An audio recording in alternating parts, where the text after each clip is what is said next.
पक्का श्रोता हो, सरोता नहीं हो। आप लोग पक्के श्रोता हो जो एकदम तन्मयता के साथ संत महापुरुषों की वाणी श्रवण कर रहे हो। ऐसा ही होना चाहिए।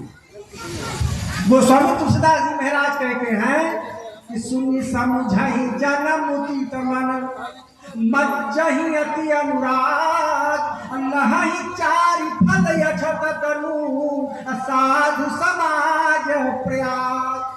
देखो, सबसे पहले कहा कि सुनी।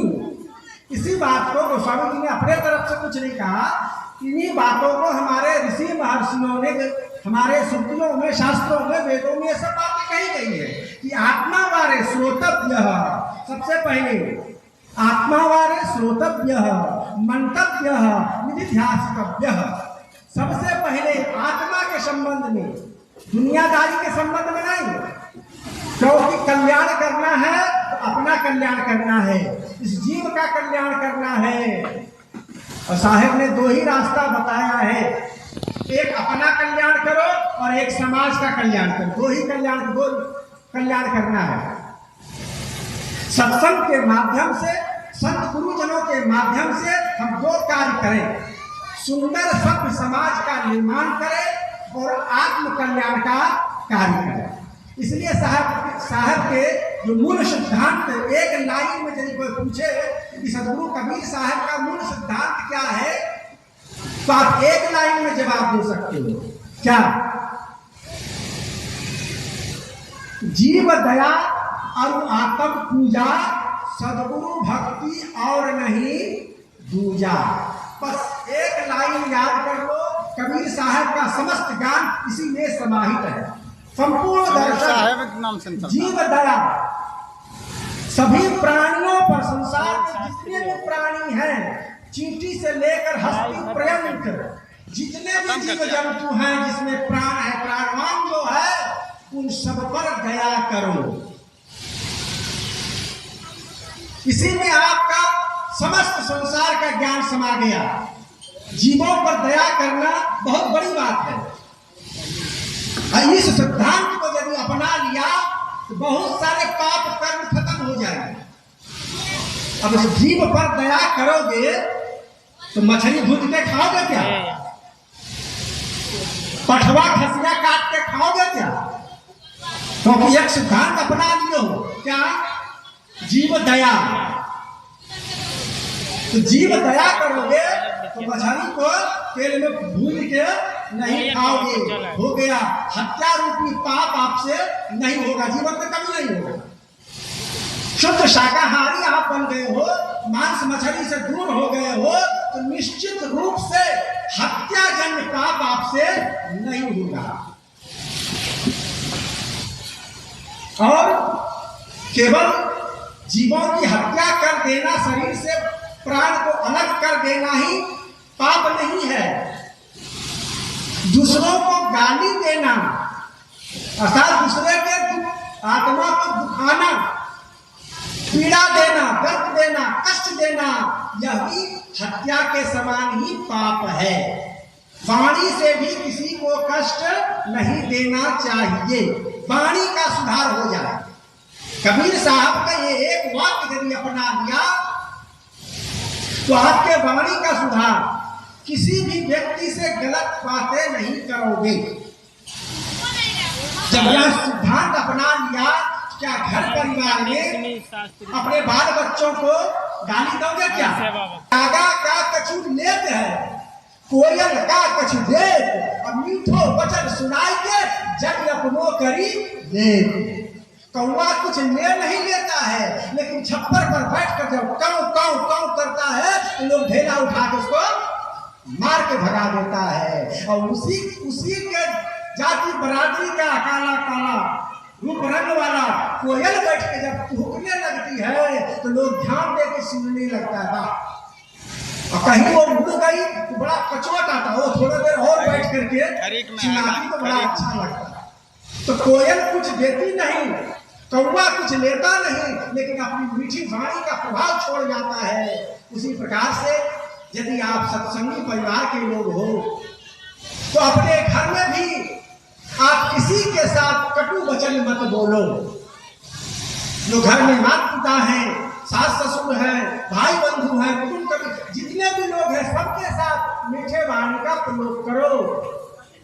मधुर वचन है औषधि, कटुक वचन है तीर, श्रवण द्वार हो संचले, दे दे सकल शरीर।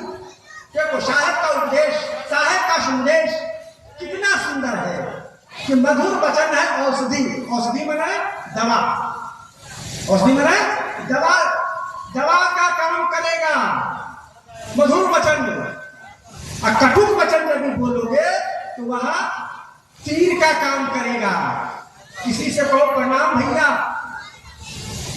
यदि दुश्मन भी कोई आपका है और उससे दुश्मनी मिटाना चाहते हो तो प्रणाम भैया कहना शुरू करो। यदि प्रणाम करोगे तो भी कहेगा, वो चार भरे लाज लगे, शर्म लगे, लेकिन रोज रोज आप कर रहे हो तो भी कहेगा प्रणाम प्रणाम प्रणाम। और धीरे धीरे धीरे धीरे आवो भैया, बैठो भैया। उसके बाद धीरे धीरे चाय पानी नाश्ता होने लगेगा, बोल बात खुल जाएगा और पुरानी दुश्मनी खत्म हो जाएगा। यह वाणी का प्रभाव है, नहीं देगा। इसलिए मधुर वचन है औषधि। किसी के साथ मधुर वाणी बोलो, मीठा मीठा सबसे बोलिए, सुख उपजे चहुओर, वशीकरण यह मंत्र है कि जो वचन कठोर।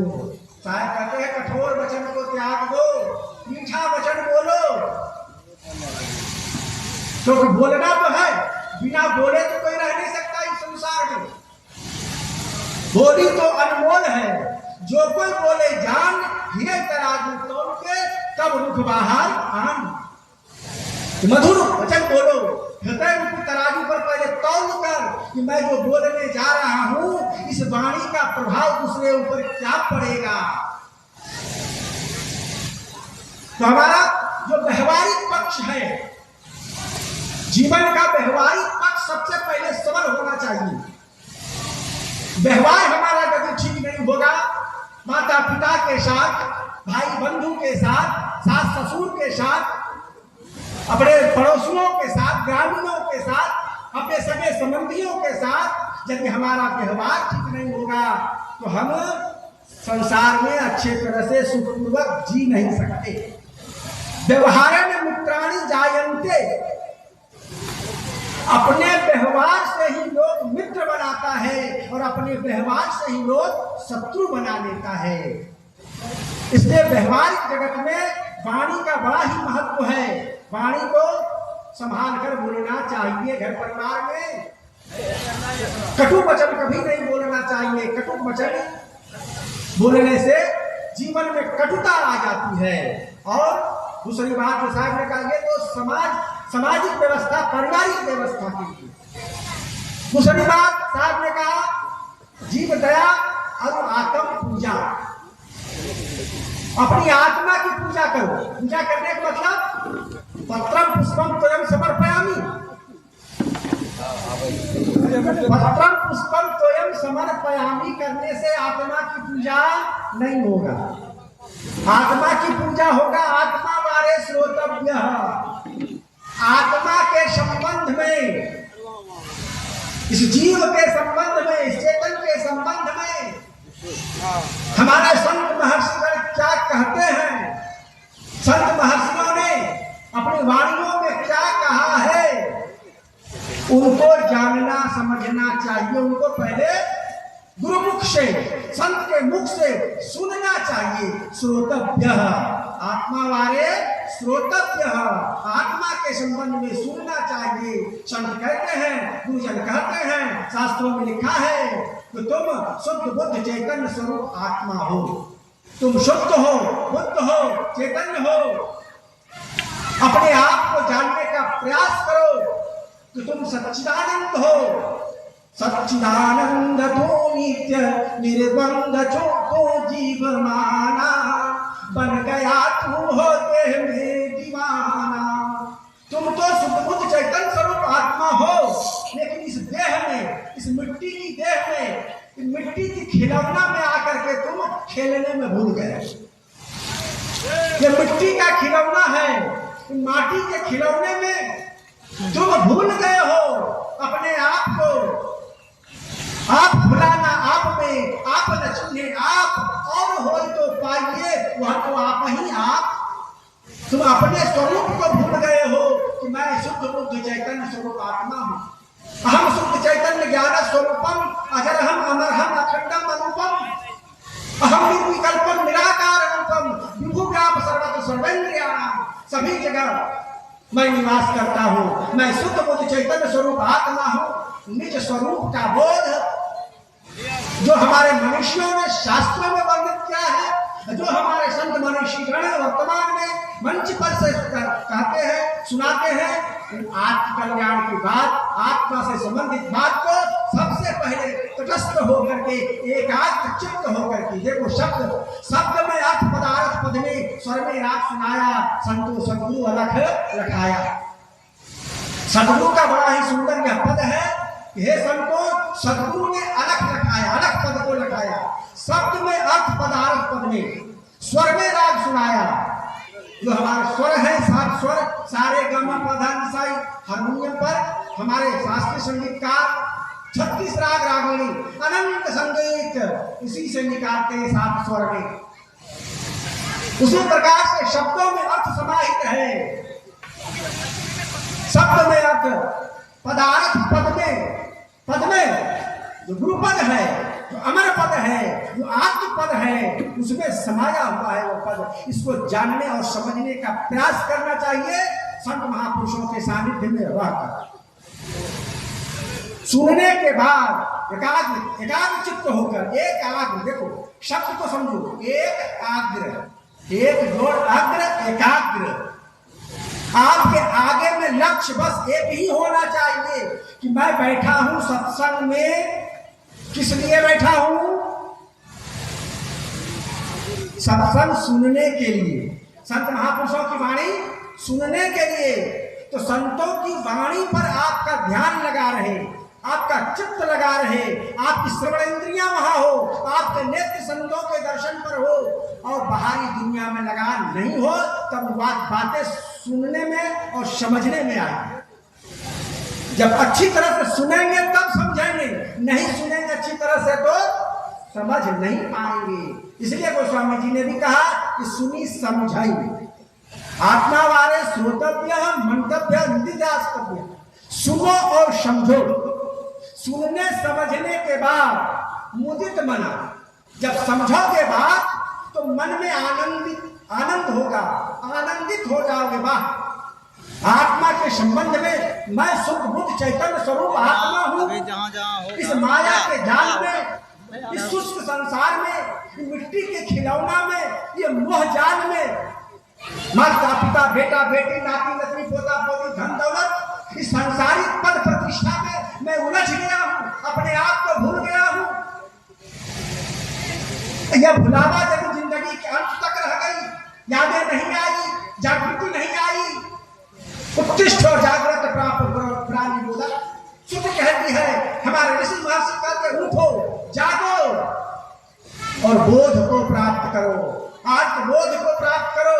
साथी कहते हैं, उठ जाग मुसाफिर भोर भई, अब नैन कहाँ जो सोवत है, जो सोवत है वो खोवत है, जो जागत है सो पावत है।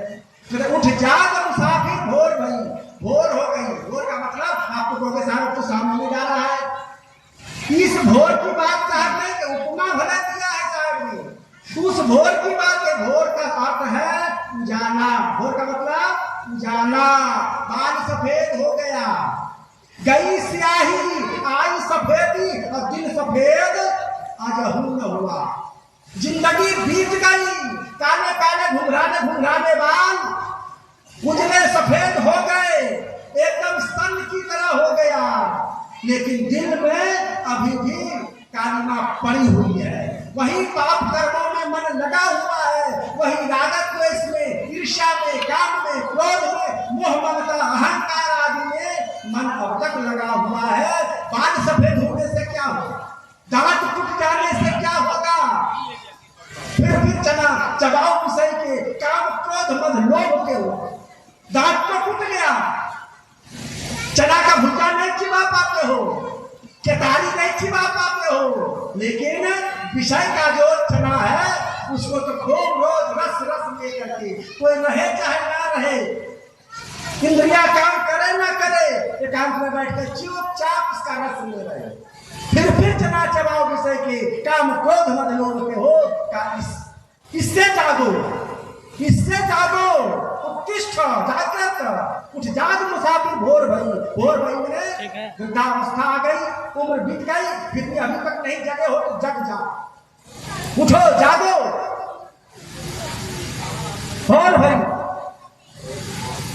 उठ जाग मुसाफिर भोर भई, रैन कहा जो सोवत, रैन मतलब रात्रि, रात्रि मतलब काली, काली काली सियाही वाली बाल, अब तो आने वाला है नहीं, अर्थात बचपना फिर आने वाला नहीं है, जवानी फिर आने वाला नहीं है, अब भी तो चेत जाओ, लेकिन वृद्धावस्था हो गई फिर भी लोग चेतता नहीं, वही संसार में पड़ा रहता है, वही बेटा बेटी, वही धन, अरे बूढ़ा हो गया, अब 80-85 का उम्र हो गया, चला चली की बेला है, फिर भी दुकानें खोलने के लिए सोचता है, खेते खलिहान में काम करने के लिए सोचता है, मठ मंदिर में जाकर के भगवान की पूजा करना, संत महात्माओं की सेवा करना, सत्संग करना नहीं चाहता, पान का दुकान खोल करके, घुगनी मुड़ी का दुकान, 85 बरस का बूढ़ा घुगनी मुड़ी का दुकान, पान का दुकान, 2 किलो फल का दोनों को बैठी कर बेचे, अरे भैया तेरा तो जाने की बारी है, अब तो भजन कर लो, जिंदगी भर तो भजन करने का अवसर मिला नहीं, इसी मोह माया के, इसी बेटा बेटी के चक्कर में तुम्हारा जीवन चला गया, क्या जवाब दोगे? जब पूछेगा हाकिम तो क्या तुम कहोगे?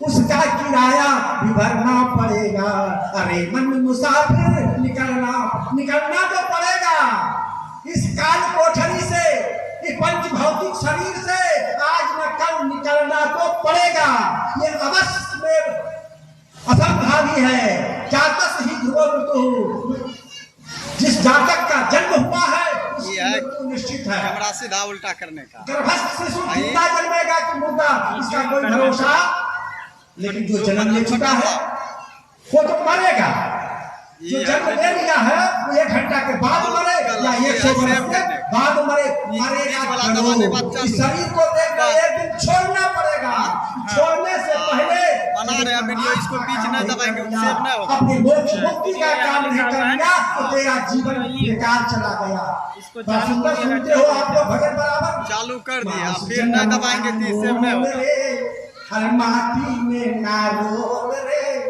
अब जो मिला है फिर न मिलेगा, कभी नहीं कभी नहीं कभी, हमारे कलाकार लोग बड़े मस्ती से इसको भजन को गाते हैं, आप लोग रोज मोबाइल पर सुनते हैं, लेकिन सुनते हैं गुनते विचार नहीं करते हैं, आखिर में इसमें कहा क्या, अनमोल तो है, इस जीवन का कोई कीमत नहीं, मनुष्य तन का कोई कीमत नहीं, अनमोल है, लेकिन अनमोल तो तुम मिट्टी के भाव में बर्बाद कर रहे हो, मिट्टी में मिला रहे हो इस जन्म को,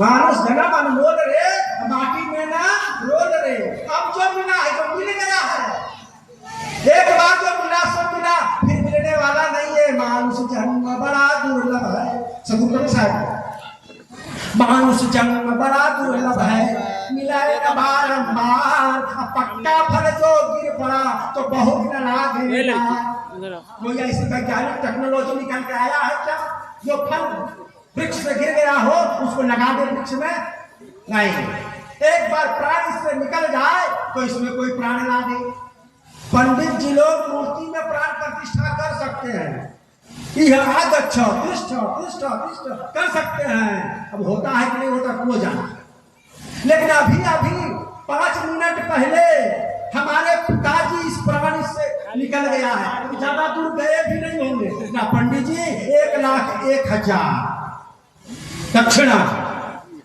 उनको लौटा कर ले आइए, तो जरा पासवर्ड पूछ ले बैंक खाता का कितना सा है, बस इतने सब पूछना है, उनको लौटा कर ला दीजिए, संभव है क्या, किसी पंडित में कोई ताकत है नहीं है, पर एक बार यदि प्राण इससे निकल जाए तो इसमें आने वाला वाला नहीं है, और निकलना जरूरी है। निकलेगा ही, लाख कोशिश करो निकलेगा ही, लेकिन कब निकलेगा, कैसे निकलेगा, कहाँ निकलेगा, ये किसी को पता। आज तक हमारे ऋषि महर्षियों ने बड़े बड़े ग्रंथों का निर्धारण कर दिया, लेखन कर दिया, लेकिन उन्होंने भी ये 3 बात नहीं बता पाया। गड़बड़ा गया, कब होगी, कहाँ होगी और कैसे होगी।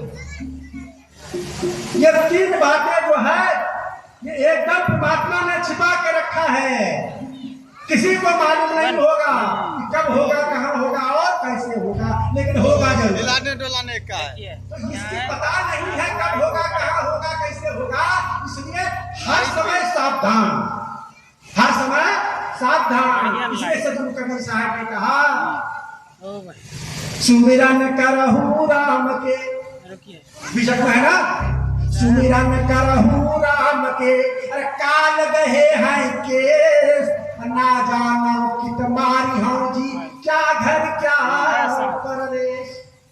देखिए इनका गृहित जीव कैसे सु मृत्यु ना धर्म आचरे, श्रुति कहती है गृहित जीव कैसे सु, तुम्हारे केस को काल ने जकड़ कर पकड़ रखा है। जैसे काली मैया का देखा अगर फोटो तुम लोगों ने, क्या मूर्ति कैसे राक्षस का बाल को पकड़ करके गर्दन उतार दिया, उसी तरह से काल जो है तुम्हारे बाल को पकड़ कर रखा है, खाली घड़ी देख रहा है, टाइम छोटा करने का समय, तुम्हारा समय तुमने ही खींच के वहीं ले जाएगा जहां तुम्हारी मृत्यु होनी है। समय वही होगा जो समय तुम्हारे लिए निर्धारित है, कारण भी वही होगा जो कारण तुम्हारे लिए पहले से निर्धारित है। इसीलिए साहब कहते हरदम सावधान रहो, किस समय उसका आ जाए बुलावा, कोई ठिकाना नहीं है। आएगा जब रे बुलावा हरि का, छोड़ के सब कुछ जाना पड़ेगा। भजन सुनते ना, आएगा जब रे बुलावा हरि का, छोड़ के सब कुछ, भजन में लग जाएंगे तो प्रवचन की तरफ टूट जाए, इसलिए भजन नहीं मैं प्रवचन की तरफ जा रहा कि आएगा बुलावा तो छोड़ के सब कुछ जाना पड़ेगा।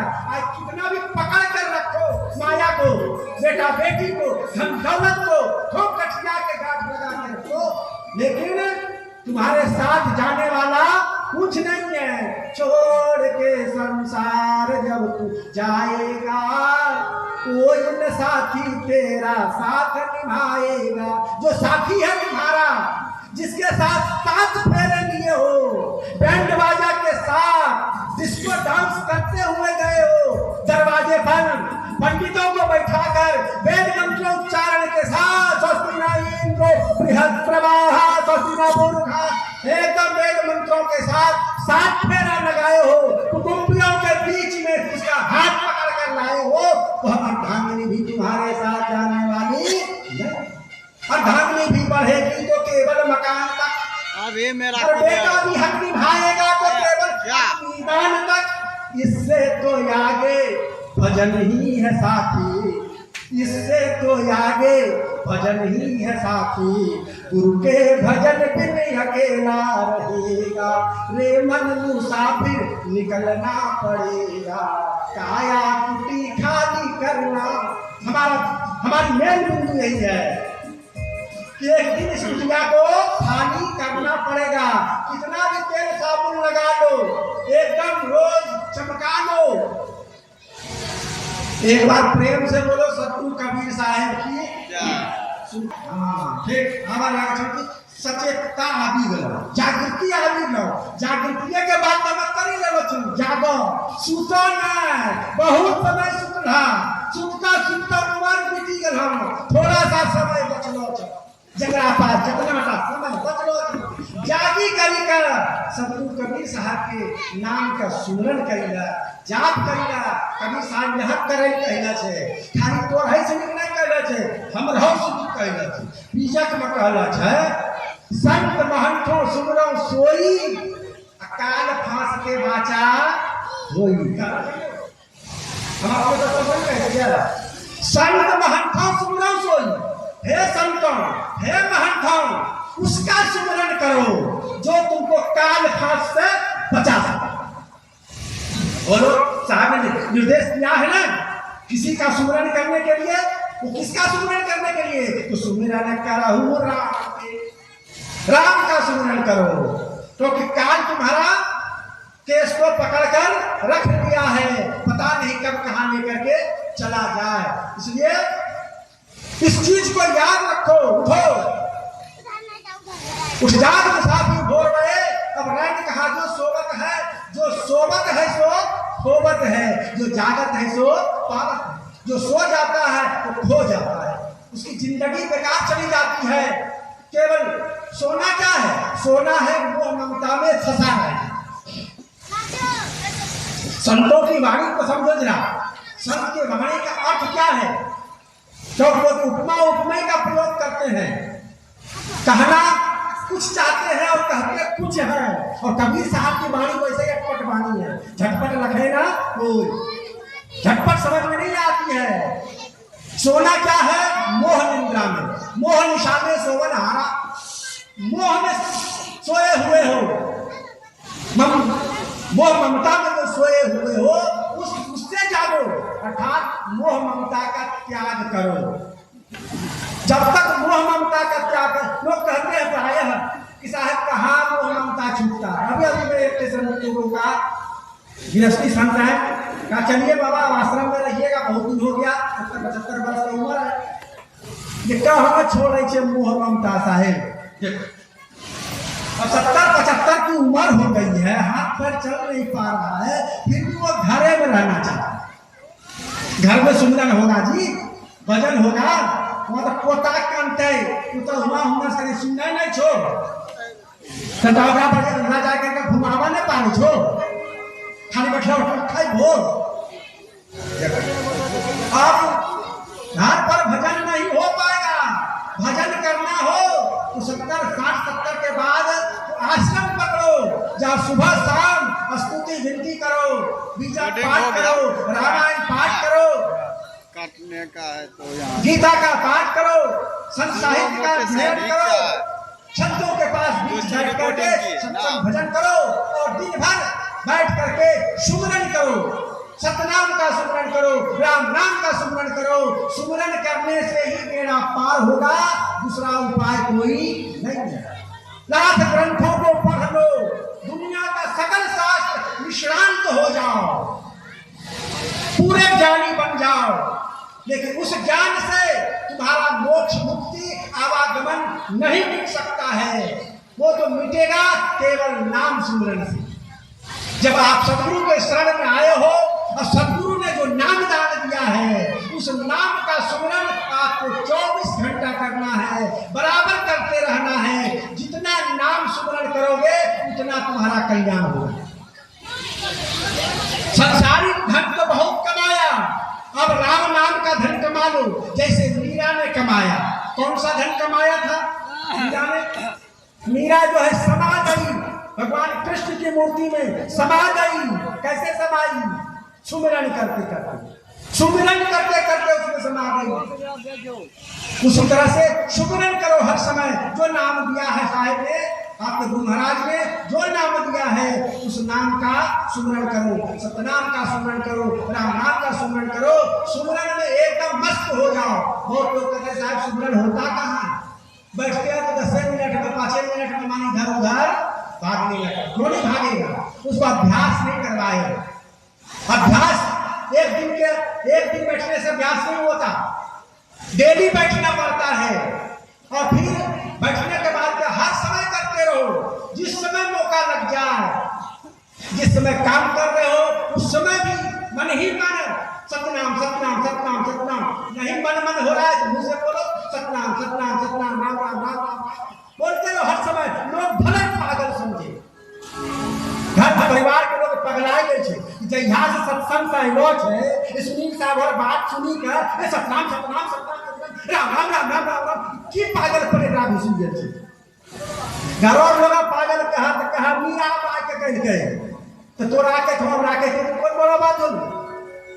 हर समय बोलो राम राम राम राम राम राम, सतनाम सतनाम सतनाम सतनाम सद्गुरु वै नमः, सद्गुरु वै नमः, सद्गुरु शरणम, सद्गुरु शरणम, एकदम पागल हो जाओ, मुंह में फेन छूटने लगे, राम राम राम राम राम राम राम राम सतनाम सतनाम सतनाम सतनाम सद्गुरु शरणम सद्गुरु शरणम, इस तरह इतना बोलो।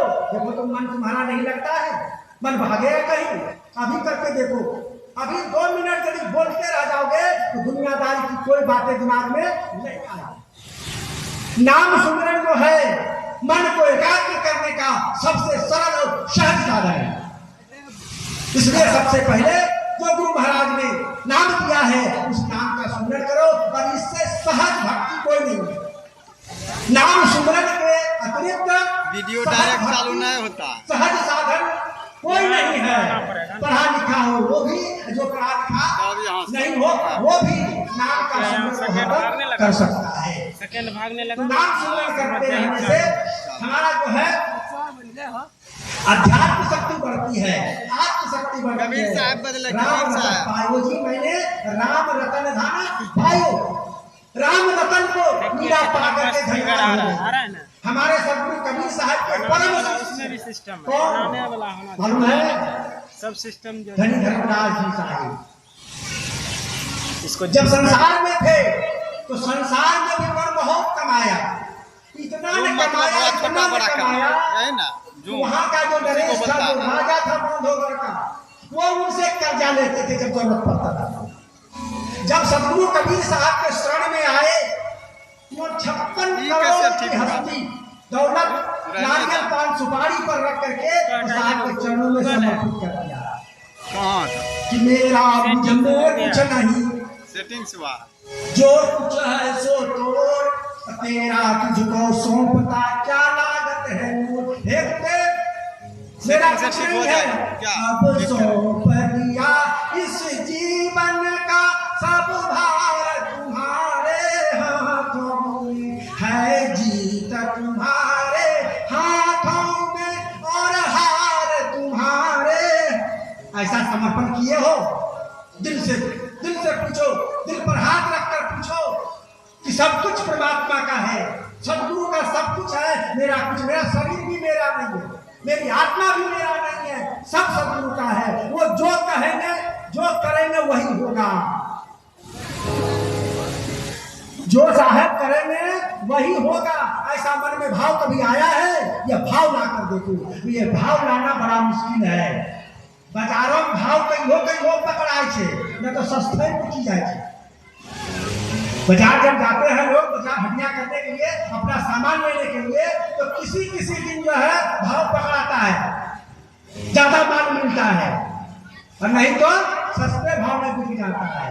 उसी प्रकार से भाव कभी कभी आता है। समर्पण का भाव लाओ, सदगुरु के चरणों में, परमात्मा के चरणों में अपने आप को पूर्ण रूप में समर्पित कर दो। साहब से कहो मैं अपराधी जन्म का, हे प्रभु, हे परमात्मा, हे सदगुरुदेव, मैं तो जन्म जन्म का अपराधी हूँ। मैं अपराधी जन्म का, नख सुख भरा विकार, तुम दाता दुख भंजना, मेरी करो संभाल। समरथ डोरी खींच के रथ दो पहुंचा, मार्ग में न छाड़िए साहबाना गिरद जा। हे साहब, रास्ते में मत छोड़ दीजिएगा, अपनी बहियां पकड़कर हमें पार लगा दीजिएगा। मेरी सतगुरु पकड़ी बांध, नहीं तो मैं बह जाती। मेरी सतगुरु पकड़ी बांध, नहीं तो मैं बह जाती, नहीं तो मैं बह जाती रे, नहीं तो मैं बह जाती। मेरे सतगुरु पकड़ी बांध, नहीं तो मैं, मेरे सतगुरु ने बांध जिस दिन से पकड़ लिया, उस दिन से मेरा उद्धार हो गया, मेरा कल्याण होगा। नहीं तो संसार में मैं बह ही रहा था, बहे बहाए जात थे लोक वेद के साथ, पैरे में सदगुरु मिले तो दीपक दिन्हा। लोक वेद के साथ, सांसारिक मर्यादा के साथ, वैदिक मर्यादा के साथ, इसी में मैं बह रहा था। अपने आप को जानने का, अपने आप को सदगुरु के चरणों में, परमात्मा के चरणों में समर्पित करने का भाव नहीं जग पाया था। लेकिन अचानक एक दिन रास्ते में सदगुरु मिल गए। धर्मदास जी साहब को मथुरा में अचानक सदगुरु कबीर साहब मिल गए। तो वो तो भाई मूर्ति पूजक थे, पहले मथुरा जाते थे कृष्ण की उपासना करने के लिए, लेकिन अचानक सदगुरु मिल गए। कैसे जानते, थोड़ी सी कथा है सुना देते। बोलो प्रेम से सदगुरु कबीर साहब की। कबीर साहब धर्मदास जी साहब को मथुरा में मिले। वो जो है खीर बनाकर भोग लगाते थे ठाकुर जी को। खीर तो बनाई, लेकिन बनाते समय जो लकड़ी चूल्हा में लगा रहे थे उसमें अनेक चींटियां जो है वो जा रही थी, वो जल के मर गया। उनकी दृष्टि गई, अरे बाप तो बड़ा पाप हो गया, और इतने जीवों की हत्या किया हुआ या खीर मैं कैसे भोग लगाऊं ठाकुर जी को। अब ठाकुर जी को भोग नहीं लगाएंगे तो वो भोजन नहीं करेंगे, उनका नियम था। फिर सोचा इतना सुंदर खीर बनाया हूं, मेवा मिष्ठान काजू किशमिश अखरोट बादाम गरीब दे करके इसको फेंक कैसे दूं। सोचा शायद चलता हूं किसी गरीब को, किसी भिखारी को दे दूंगा। तो धर्मशाला से खीर लेके निकले, और यही समय था साहब ने जो वादा किया था धर्मदास जी से तुम्हें दर्शन दूंगा, उसी समय साहब को मौका मिला और वहां जो है एक भिक्षुक के रूप में प्रकट हो गए। एक वृक्ष के नीचे बैठे, कंबल कंबल ओढ़े। धर्मदास जी ने समझा कि ये जो है भूखा आदमी मालूम पड़ता है, गरीब आदमी मालूम पड़ता है, इसी को दे दे। उन्होंने खीर रख दी उनके आगे, कहा बाबा लगता है आप भूखे हो, इस खीर को पालो। तो कहा साहब तो अंतर्यामी थे, उन्होंने कंबल हटाई। अरे धर्मदास, जिस खीर को तुम्हारा ठाकुर नहीं खा सकता उस खीर को मेरे को दे रहा है खाने के लिए। अब तो धर्मदास जी आश्चर्य लगा कि हमारा नाम कैसे जानते हैं, ये कैसे जानते हैं ठाकुर जी को भोग लगाने के लिए बनाया था नहीं खाया। तो साहब ने एक दृष्टि डाली खीर पर, तो खीर से चींटियों की धार निकलने लगी। कहा देख देख कितने चीजों को तुमने इसमें मारा है, ये सबको तुम्हें जीवन दान दे रहा। इस घटना को जब धर्मदास जी ने अपने आंखों से देखा, उसी समय उनके सर चरणों में वो गिर गए। त्राहिमाम क्षमा करेंगे, आज दिन से मैं ऐसा कोई नहीं करूंगा। और साहब फिर साहब जी को मुलाकात हुई, दीक्षा ली है। तो उन्होंने जो दीक्षा के समय लिया तो उन्होंने 56 कोटि संपत्ति को साहब के चरणों में समर्पित कर दिया। गुरु को शिष्य को ऐसा चाहिए, गुरु को सर्वस्व दे, और गुरु को ऐसा चाहिए कि शिष्य का छूना ले। उसने तो सर्वस्व दे दिया। साहब ने कहा मैं लेके क्या करूंगा, मैं तो फकीर आदमी, कि सारी संपत्ति हमारी समझकर तुम इसका सदुपयोग करो। उन्होंने सदुपयोग क्या किया, कबीर साहब के वाणी वचनों के प्रचार प्रसार में पूरी दुनिया में अपने परिवार को, अपने सेवक सत्यों सबको जो है धर्म के प्रचार। कबीर साहब के उस समय कबीर साहब कबीर पंथ नहीं था, उस समय सतपंथ था। सतपंथ चलाए, धर्म मिटाए, इष्ट बुझाए संसारी, सतपंथ चलाए थे साहब ने।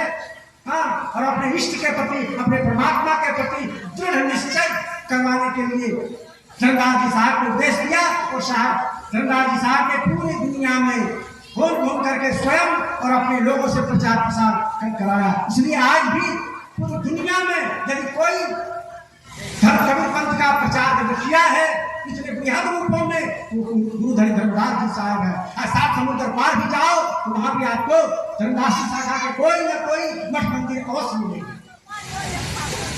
तो इस प्रकार से कहने का भाव है कि पहले जो है धन दौलत को आप कमाते तो ठीक हो, लेकिन उसका सही उपयोग नहीं कर पाते हो, परिवार में ही फंसे रह जाते हो, मोह ममता में ही फंसे रह जाते हो, अपने आप को उससे अलग होने का कभी प्रयास नहीं करते हो। तो साहब कहते हैं जब वृद्धावस्था आ गई उस समय तो तुम उठो, जागो, मोह ममता का त्याग करो और सतगुरु के शरण में लग करके सतगुरु के द्वारा प्रदत्त जो नाम है, जो सुमरन है, उस सुमरन को करते हुए प्राण त्यागो। यदि सुमरन करते हुए प्राण तुम्हारे छूटेंगे तो सीधे अमर लोक जाओगे, सतलोक जाओगे, सदगति होगा। और यदि घर का चिंतन करते हुए, वाह कितना सुंदर महल बनाए, क्या सुंदर है, टाइल्स लगाए हैं, क्या मजाक जमाए हैं, क्या बिजली बत्ती लगा है, लेकिन अब मरने वाले हैं, कुछ दिन और रह जाते, यहाँ मन में लगा हुआ है और प्राण निकल गया, तो जन्म होगा छिपकली में और उसी दीवार पर घूम घूम करके घर देखते रहे, उसी घर में छिपकली में, क्योंकि जहाँ आशा तहाँ बासा हुई, जहाँ तुम्हारी आशा वही बात होगी, उसी घर में तुम्हारी आशा लगी रही, छिपकली बनकर दीवार में घूम घूम करके देखते रहो। और कहीं तिजोरी पर मन चला गया, गहना जेवर सब रखा हुआ है, तो हुआ को बताए नहीं है और हम जा रहे हैं, ऐसा सोचते सोचते दौलत पर नजर पड़ते पड़ते प्राण छूटा, तो सांप में जन्म। तिजोरी के आसपास घूमते रहना, रक्षा करते रहना, और जिस दिन बेटा पुतहु पुतवा यदि देख लिया मुंह धर के चूर हो गए, नहीं सबको कहते हैं मुंह चूता ही नहीं, मुंह चूर देगा। इसी तरह इसीलिए किसी भी संसारिक प्राणी पदार्थों के पर तुम्हारा मन न लगा रहे मृत्यु काल में केवल परमात्मा पर नाम लगा रहे, सदगुरु पर नाम ध्यान लगा रहे, केवल नाम स्मरण में ध्यान लगा रहे और प्राण छूटे तो सीधे सदगति मिलेगी, अमर लोक जाओगे। जो ऐसे लोग होते हैं जब मरते हैं उनके शरीर को देख करके आप कहते हो आहा लगता कितना बढ़िया, अभी लगता है हंसी रहे, लगता है हंस रहे हैं, समझो उसकी सदगति हुई है।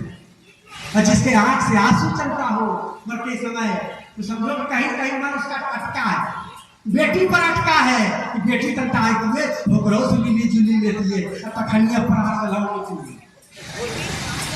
तब बेटी धरो ना बिलैया बनी का घूमता रही हो, दूध धोना जाकर का भीतर। इसलिए किसी प्राणी पदार्थों पर अंतिम काल में मन न लटका रहे, मन केवल परमात्मा पर रहे, सदगुरु पर रहे, नाम सुनने पर रहे, ऐसा अभ्यास करते रहो जिंदगी भर, इसी में कल्याण है। सर्वे भवन्तु सुखिनः, सर्वे सन्तु निरामयाः, सर्वे भद्राणि पश्यन्तु मा कश्चित् दुःखात् भवेत्। साहेब जिंदगी साहेब बोलो सतगुरु कबीर साहेब की।